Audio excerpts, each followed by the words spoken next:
I began my career back in the late 80s, early 90s as an innovation researcher.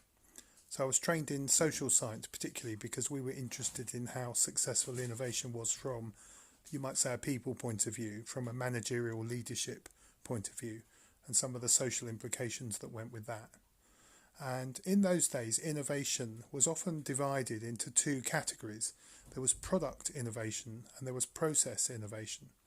And product innovation, for example, in a factory I was doing some work with that made microphones for and transceivers for things like hearing aids. Well, product innovation in a hearing aid, for example, was going from having a hearing aid that was, say, behind your ear to a much smaller one that was in your ear.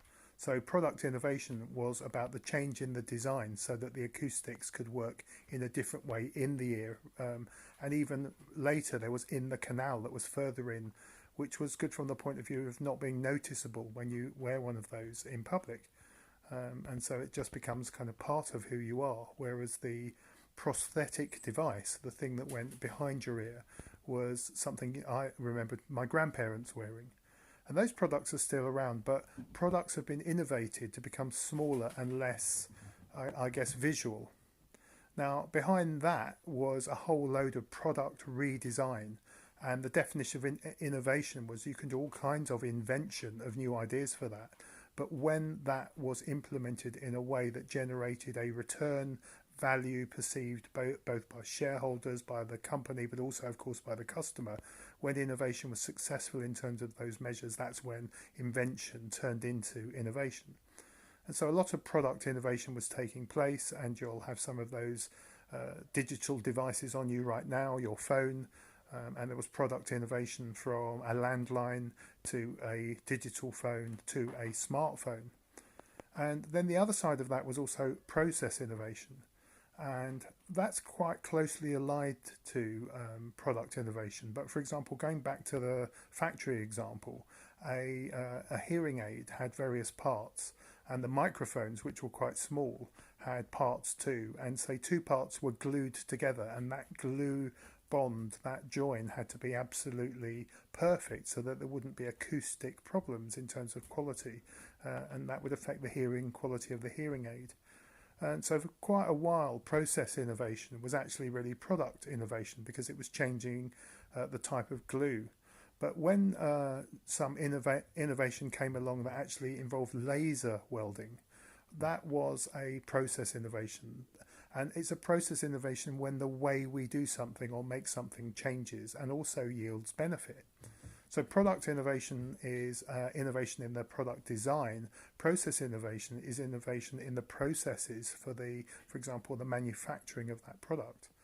But already those lines become blurred because process innovations that improve the product, you could also argue, are product innovations. And so that line's not that clear, even going back 30 or 40 years and even longer. But particularly in terms of theory, product innovation is particularly in the form of the product that is on offer to the customer that when sold successfully generates value to the company making it and selling it, right along that supply chain.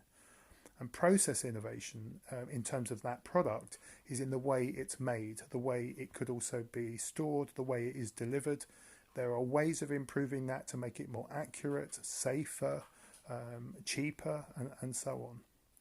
So a lot of the theory was around methods and processes for improving products, and methods and processes for actually improving the way those products were made.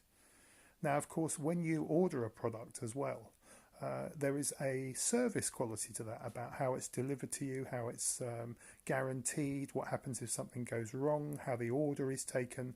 And so service innovation was often a term that was used even that far back too. And some people would say that a service is all process. But if, for example, I run a hotel, you can say staying the night at a hotel or for a week or package holiday is the product. But the way that that again is delivered, all the processes, often called service. And so there's a big overlap in the theory between process innovation and service innovation. So what I'm pointing out is even from the early days of the use of that word in research around business and industry, product innovation, process innovation and service innovation do overlap, and you just have to get used to that. Now, as we've come into digital innovation, that's become even more complicated. And though the overarching concept of product innovation, improving the smartphone, but also improving the whole package.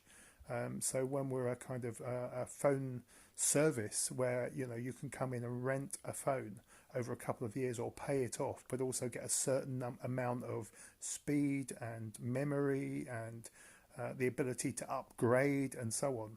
We've got product being the whole package, but also product being the phone itself or the headphones.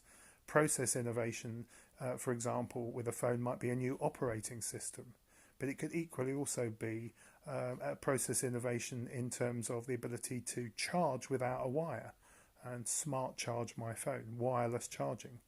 Now, wireless chargers are a new product, but the process itself of being able to charge my phone just by placing it on a round disk and perhaps fast charge rather than slow charge, these are all process innovations. And they can be experienced by the customer as improved service as well. But equally, the service elements of that are, again, what happens when something goes wrong, how I can upgrade, what the terms and conditions are, how flexible they are. When we improve them for the customer and for our own cost effectiveness, are also process innovations, the process aspect of the service. Now, let me make things even more complicated, because our smartphones, for example, but also as very large bits of technology have come along, mainframe computers, entire company IT systems, robots, we then get other forms of innovation. And it's very, very hard to describe them as product alone or service alone or process alone.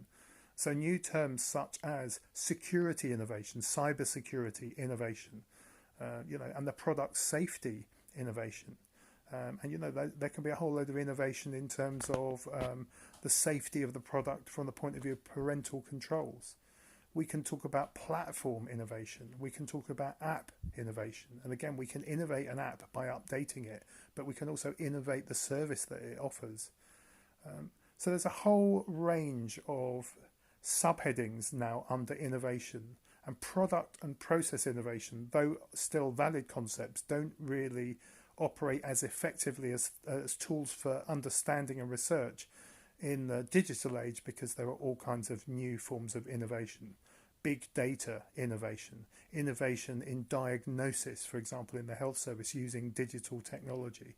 And so if innovation as a concept still is about taking ideas creatively, some of which come from your head in the design office, and some of which actually come from the market and from feedback, and from focus groups and beta testing and all the things you'll hear about that lead to new ideas, then we still can innovate the product. We can still innovate the process, but we have to come up with new labels that we innovate in their own right.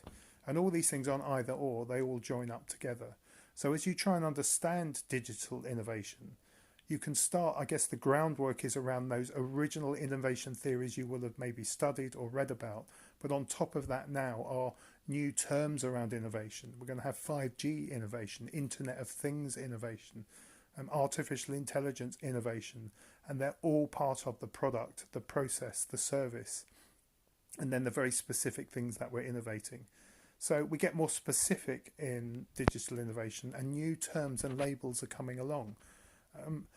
And the way that we are starting to innovate in artificial intelligence may not conform to all the rules of just innovating a product or a service, particularly when we start writing scripts and we get self-innovation, where those are computer scripts where robots start to invent their own improvement and update and upgrade themselves.